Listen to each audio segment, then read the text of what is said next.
Victorian farmer Keith O'Toole survived a decade of dismal, dry years, only to have his property washed out by the worst flooding in a century.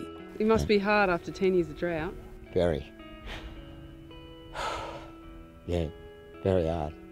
The deluge destroyed a bumper wheat crop and stopped production at his new dairy. Everything was there. It was so close and yet so far away. Farmers across southern and eastern Australia are counting the cost of a record wet summer.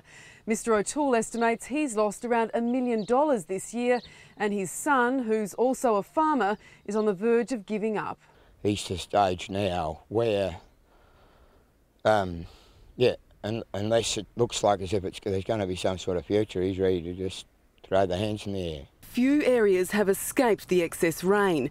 Thousands flooded in Victoria. Horticulture and cotton hit hard in Queensland.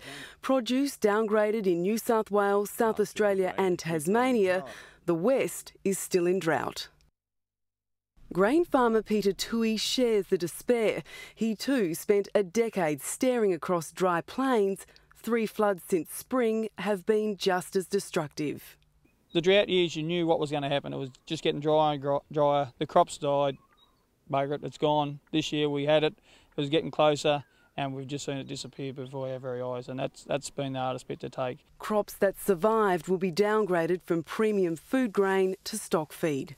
That's heartbreaking because it is a good crop, or was a good crop. Dairy farmer Keith Laurie has lost almost $200,000 in feed, and his cows are producing 20% less milk. The cows have been, like the people, pretty depressed, and most of the people that are left farming are pretty resilient, but I just hope this is not the straw that breaks the camel's back. Damage to roads and thousands of kilometres of fencing has added to the problems in the paddocks. Already more than $2 billion has been wiped off production this season, but that's still up 10% on last year. We don't grow anything without water, and we've got abundance of water now. I think it's probably set us up for the future. Certainly in the next 12 to 18 months things are looking positive. Commodity prices are high, deep subsoil moisture will return nutrients to the land, and with meat prices surging, those able to restock will profit.